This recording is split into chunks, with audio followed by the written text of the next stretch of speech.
Unang payo, sabi ng ating mga ulama, lasta wahdak.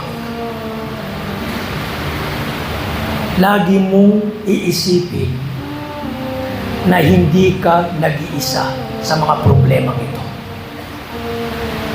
Yan ang itatak mo sa iyong puso't isip na hindi ka nag-iisa. May problema ka sa pamilya, may mga ibang taong namomroblema din sa kanyang pamilya. May pinagdadaanan na financial problem, hindi lang ikaw. Marami ang nagkakaroon ng problema sa financial o mas matindi pa kaysa sa iyong pinagdadaanan. May karamdaman ka, hindi lang ikaw kapatid. Marami din ang nagkakasakit o may mas matindi pa. Pumunta ka sa mga hospital, subhanallah. Pumunta ka, bumisita ka sa mga hospital at magmuni-muni ka.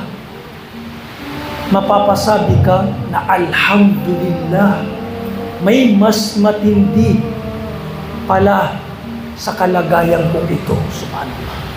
Hindi ka nag-iisa. Hindi ka nag-iisa. Marami o halos lahat, subhanallah, ay dumadaan sa mga problema. Dahil ito yung buhay. Ang mundo, punong-puno ng mga kapighatian, kalungkutan, mga pagsubok. Sabi ni Allah subhanahu wa ta'ala, Am hasibtum an tadkhulul jannah walamma ya'tikum mathalul ladhina khalaw min qablikum masathumul ba'sa wad-dharra wa zulzilu. Aakalain niyo ba, sabi ni Allah, na kayo ay papasok sa paraiso na hindi sa inyo darating ang iba't ibang uri ng pagsubok ng katulad ng mga pagsubok na tumama o dumatal sa mga nauna sa inyo. Ibig sabihin, huwag niyong iisipin na ibibigay sa inyo ang paraiso o kayo mga mananampalataya na walang sakripisyo, walang mga pagsubok na pagdadaanan na katulad ng mga pagsubok na dumaan sa mga nauna sa inyo. Masathumul ba'sa wad-dharra. Tinamaan sila ng mga kapigatian, suliranin,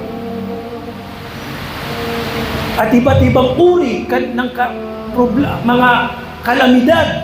Wazulzilu, hanggang sa sila ay niyanig, nilindol din. Kayo, ang umma na ito, dadaan at dadaan sa mga pagsubok.